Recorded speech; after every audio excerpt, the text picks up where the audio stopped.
नाना हे काय? आमच्या सिनियर सिटीजन क्लबच्या फाईल्स हिशोबाच्या यावेळी माझी टर्न आहे तपासायची. अच्छा बरं तुमच्यासाठी चहा करते मी. नाही नको आत्ता नको, मग घेतो फ्रेश झाल्यावर. माई रागावलेलेच आहेत का हो नाना अजून? मला काय माहित, मी तर बाहेर होतो, तुलाच माहित. नाही म्हणजे दुपारी काही बोलल्या का त्या? नाही नाही, ती जेव्हा द्विधा मनस्थितीत असते ना तेव्हा ती शक्यतोवर माझ्याशी बोलत नाही. काय माझा मुद्दा तिला पटेल अशी भीती वाटते बहुतेक तिला. पण खरं सांगू का नाना, म्हणजे ना आम्हाला तिघींना जरा ऑकवर्डच वाटतंय. हा जेवणाचा कार्यक्रम करायलाच हवा का? खरं तर करायला हवा. पण म्हणजे नाना तुमच्या लक्षात येते का?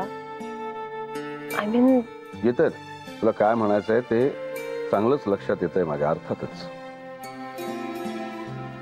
पण त्याही शिवाय बरंच काही लक्षात येतंय माझ्या जे तुमच्या लक्षात येत नाही. म्हणूनच हा जेवणाचा कार्यक्रम करायला हवा. चल मी फ्रेश होतो, तू फक्कडचा चहा टाक.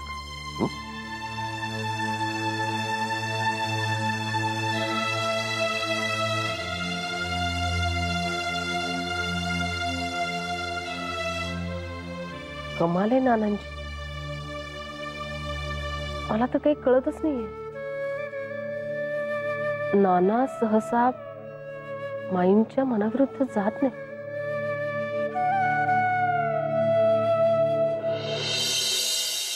बाबाजी, बाबाजी बघताय ना तुम्हीच? अहो मेघनांना आम्ही इथे यायला सांगितलं होतं पण त्या नाही आल्या. फोनवरूनच टोलवलं आम्हाला. तुम्हीच बघा आता बाबाजी. अहो काय चाललंय, तुम्ही आधी शांत व्हा बघू. का डोक्यात राग घालून घेताय? आणि तिने सांगितलंय ना नानांनी. तुम्ही काय हो माझ्या विरोधात बोलायचा विडा उचललाय काय तुम्ही? शांत व्हा काय? उलट आपल्याला आता सावध राहायला हवं. तुम्हाला सांगतो माधवी, ह्या फाटकी चड्डीवाल्याला ना संमोहन विद्या येत असणार. अहो काय बोलताय तुम्ही? हे बरोबरच बोलतोय मी. बघा कसा बरोबर तिकडे हजर झाला, आणि हजर झाला ते झालाच, बरोबर सगळ्यांवर भूल टाकून स्थापन झाला देसाईवाडी. नाही म्हणजे जावई बापू आणि मेघना हे कच्चे बच्चे आहेत हो, पण आमच्या नानासाहेबांसारखा हुशार माणूस, अहो त्यांना सुद्धा या चांडाळांनी, या फाटकी चड्डीवाल्यांनी उल्लू बनवलं. अहो काय करायचं आता बाबाजी? बस ठरलं माधवी, मी देसाईवाडीत जाणार आणि सगळ्यांना सांगणार की या फाटकी चड्डीवाल्याला त्याच्या कपड्यांची हाकलून द्या तिकडून. जय हो. तिथे जाऊन तुम्ही असं काहीही बोलणार नाहीये आता. हे बघा नानांनी त्याला राहायला जागा दिली की नाही, मग काहीतरी विचार करूनच दिली असणार ना. काय नाना नाना नाना करत असता हो तुम्ही सारखे? आमचे नानासाहेब एवढा हुशार माणूस, अहो पण त्यांच्या सारख्या माणसाला सुद्धा उल्लू बनवायला बसलेत हे असले फाटकी चड्डीवाल्यासारखे महाभाग. कळलं तुम्हाला? ते काय नाही, मी उद्या देसाईवाडीत जाणार. जय हो. बाबाजी असाच मार्ग सुचवत राहा बाबाजी. जाणार मी देसाईवाडीत आणि त्या फाटकी चड्डीवाल्याला तिकडून हाकलवून देणार. जय हो बाबाजी. जय.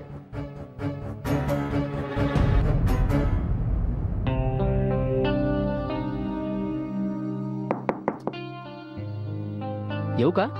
या ना.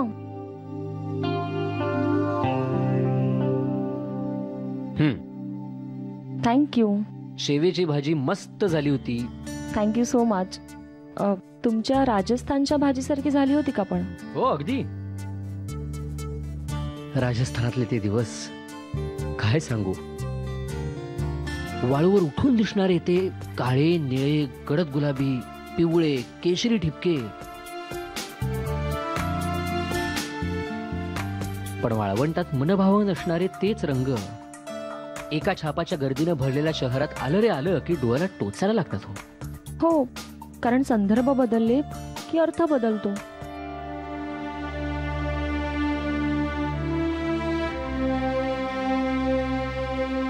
असं खरंच वाटतं तुम्हाला? का नाहीये तसं? नाही, राग मानून घेऊ नका. पण कसं होतं ना, या सगळ्या गोष्टी आपण नुसत्याच बोलतो. आपल्या आयुष्यात मात्र संदर्भ बदलले तरी अर्थ तेच ठेवतो आपण. तुम्हाला नेमकं काय म्हणायचंय? वेल, हा डबा देणं हे फक्त निमित्त होतं. मला तुमच्याशी थोडं महत्वाचं बोलायचंय. काय बोलायचं? तसं अवघड येते. आय मीन, काय बोलायचं हे मला माहिती आहे, पण तुमच्या समोर ते कसं मांडायचं हा प्रश्न आहे. एनिवे, जे काही घडलंय ते खरं खरं सांगून टाकतो मी तुम्हाला, कारण तेच सगळ्यात सोपं आहे आणि योग्यही. काय घडलंय? सांगतो. हा, पण त्याआधी मला तुमच्याकडून एक प्रॉमिस हवाय. मी जे काही बोलीन त्याबद्दल तुम्ही प्लीज गैरसमज करून घेणार नाही आणि रागवणार नाही. अर्थात मी तुम्हाला जेवढं ओळखतो त्यावरून ह्या शक्यता तुमच्या बाबतीत नाहीच आहेत. तरी अच्छा, म्हणजे इतकं ओळखता मला? आणि थँक्स, तुम्ही जे काय आहे ते खरं खरं सांगायचा निर्णय घेतलात. ठीक आहे, सांगा. आज प्रज्ञाताई तुम्हाला भेटायला आल्या होत्या ना? हो, तिचं येणं राहिलं होतं या नाता कारणाने. पण त्यांना माझ्याशीही थोडं बोलायचं होतं.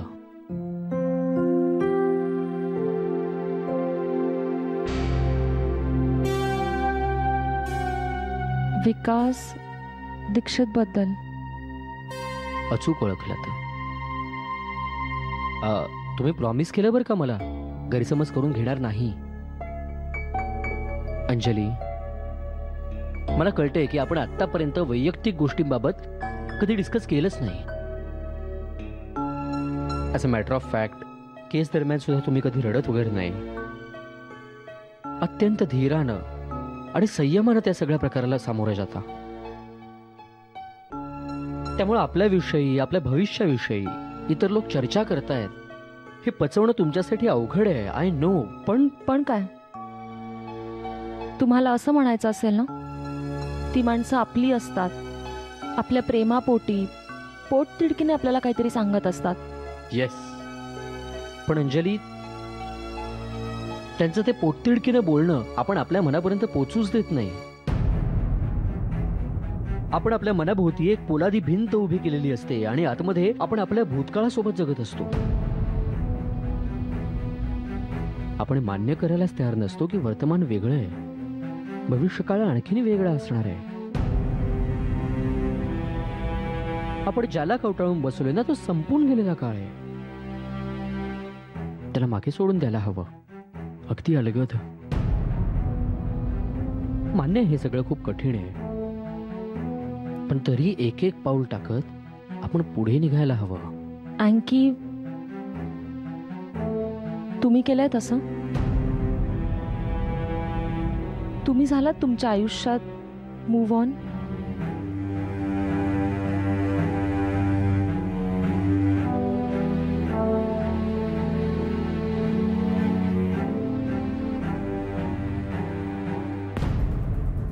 पुन्हा एकदा सुरुवातीच्या दिवसांसारखं मी स्वतःला कोंडून घेते या खोलीत. माई, विजयाताई, अर्चुताई, सगळ्यांची नाराजी स्पष्ट आहे. उद्याचं सगळं कॅन्सल करायचं का? नाना आणि आदित्यचा पूर्ण सपोर्ट आहे, पण या घरात सगळ्या गोष्टी नेहमी एक मताने, एक दिलाने होतात.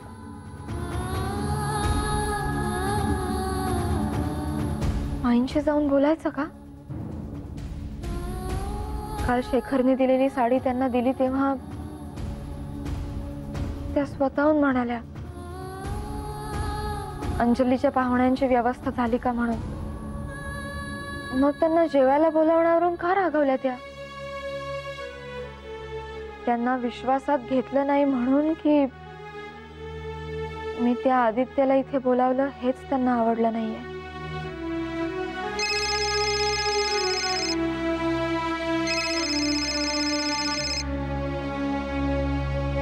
हॅलो. हा मेघना, केलास का ग विचार आमच्या सांगण्यावर? काय गाई, अगं कुठल्या काळात वावरतोय आपण? इतका खुलेपणा नाहीये का आपल्याजवळ? हे बघ मेघना, हे तत्वज्ञान ह्यांना काही पटायचं नाही. अगं सळो की पळो करून सोडलंय यांनी मला. आत्ता कुठे झोपलेत शांत, ते पण मी दटावलं म्हणून. पण तू पण इतका का ताणून धरतीयस? अगं त्याला त्याच्या वाटेने जाऊ दे. तुम्ही जातच आहात ना तुमच्या वाटेने. आई, प्रत्येक गोष्टीची एक सुरुवात असते आणि एक सांगता असते. त्याचं आणि माझं नातं खूप छान होतं, पण आमच्या वेळा चुकल्या आणि ते निसटून गेलं.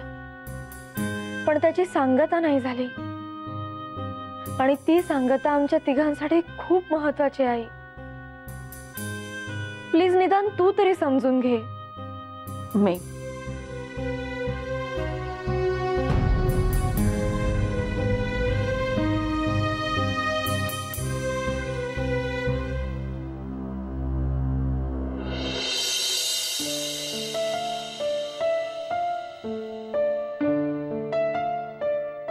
उद्या काही गडबड नाही ना होणार रे आदित्य?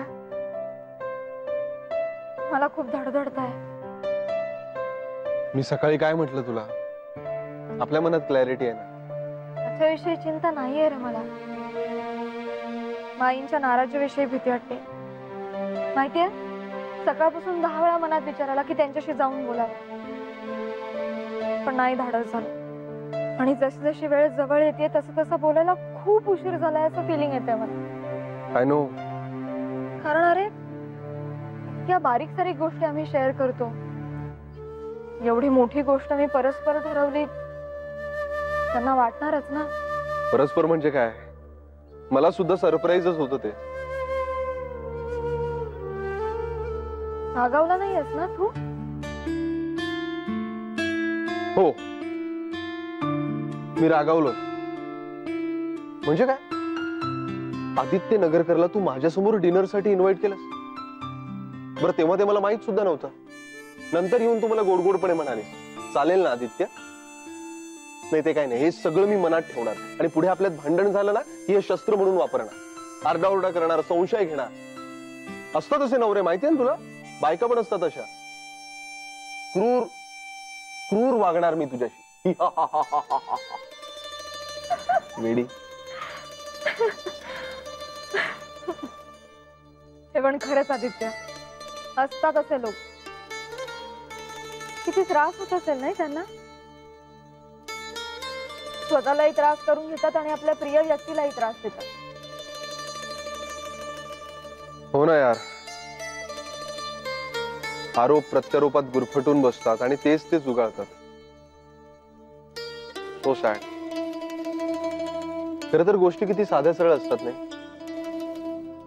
आपणच गुंता वाढवतो, अटीतटीने जगतो, छोटे छोटे चुका, छोटे छोटे मानापमान कवटाळून बसतो आणि मग त्यातून त्रासाचे भूत तयार करतो आपणच. पण आपण ती वाट कटाक्षाने टाळली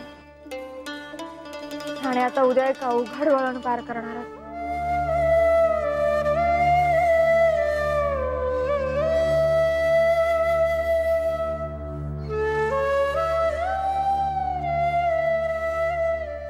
ती गोड आहेस तू आदित्य.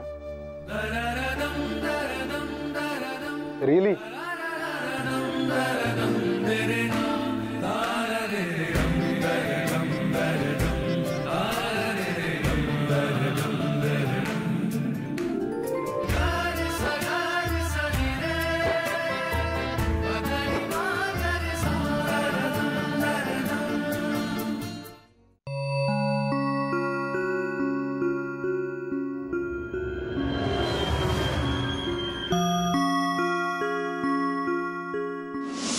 आदित्य, नियतीच्या मनात काय आहे त्या प्रश्नाचं उत्तर शोध मित्रा.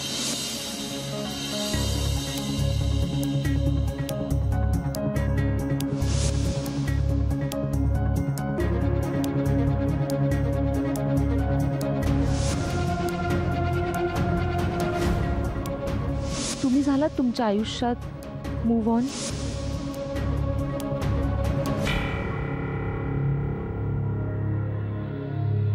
मनावरचं ओझं हळूहळू हलकं होत चाललंय असं का वाटतंय मला? तिचीने माझी ताटातूड झाल्यापासून नकोसा झालं होतं, सगळं कोंडल्यासारखा झाला होता जीव. मला तिची आठवण काढायची नव्हती, विचारही नको होता.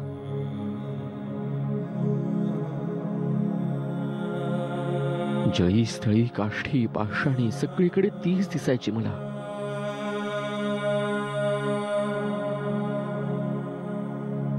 आता ती माझी नाहीये, ती दुसऱ्या कुणाची तरी लाईफ पार्टनर झालीये. हे मान्यच होत नव्हतं. तिला आणि मला एकत्र भविष्य नाहीये हे पचनीच पडत नव्हतं. तिच्यापासून दूर जाण्यासाठी मी स्वतःपासून दूर पळत होतो.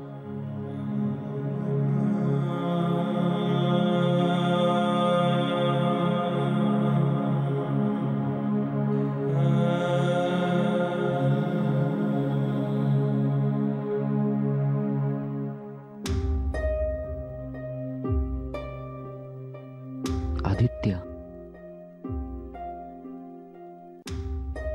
त्यानं माझ्या मनाची घालमेल किती अचूक ओळखली. आजारी पडलो तेव्हाही तोच धावून आला मला वाचवायला, आणि पुन्हा त्याच्या मागोमाग तीही.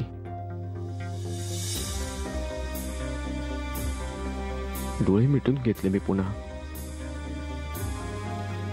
तरीही ते दोघं दिसायचे एकत्र, मिटलेल्या डोळ्यांसमोर सुद्धा.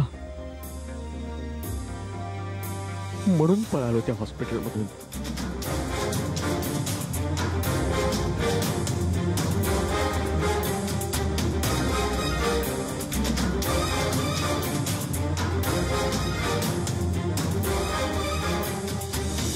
आणि पुन्हा डोळे उघडले तेव्हा पुन्हा इथेच आलो होतो, स्वतःच्याच नकळत. We were destined to meet. Aditya म्हणते की विचार कर, नियती पुन्हा पुन्हा तुला मेघनासमोर का आणून उभा करते याचं उत्तर शोध.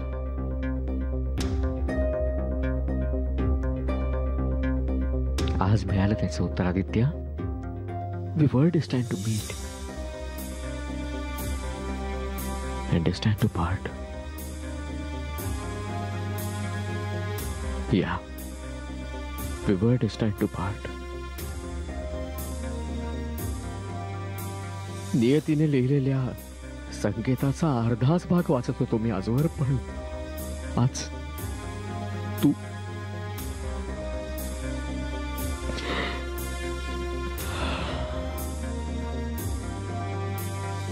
खरंच खूप हलकं वाटतंय आता, स्वच्छ वाटतंय, मोकळं झाल्यासारखं.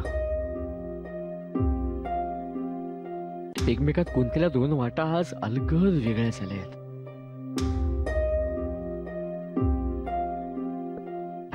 Thanks a lot, Aditya. And thanks, Meghna, to you too.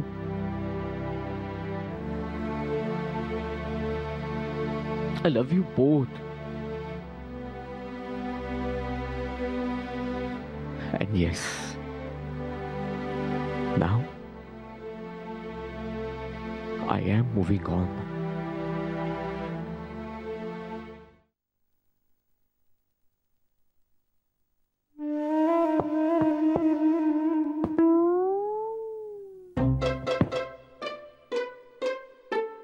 संजीवनी, हे संजीवनी, हे आधारे चालतील ना? चालतील म्हणजे त्यात काय विचारण्यासारखं?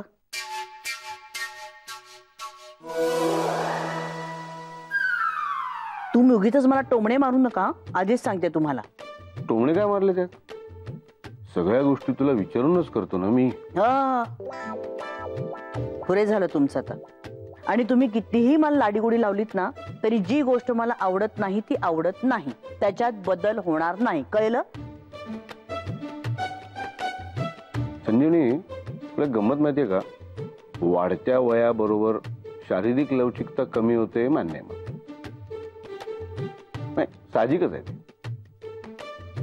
पण मनाची लवचिकता खरं तर वाढली पाहिजे ना, कारण वय आणि अनुभवामुळे माणसाला शहाणपण यायला हवं, क्षमा करता यायला हवी, सगळ्यांना सामावून घेता यायला हवं, आपला अहंकार बाजूला ठेवता यायला हवा, नाही का? खरं की नाही? हा. आयुष्यपत परत म्हण. तुम्ही ना अजिबात बोलू नका माझ्याशी, फार गुंडाळून ठेवता मला. अरे वा, एवढं वन्स मोर दिला ते कुठेच गेलं. मी झोपले, मला तर काही ऐकायला येत नाहीये, काय वाटेल ते बोला. हे संजीवनी, ऐक ना, जसं तुझं आहे ना तसंच माझं पण खूप प्रेम आहे झोपेवर. तुम्ही पण ना. Good night. Good night.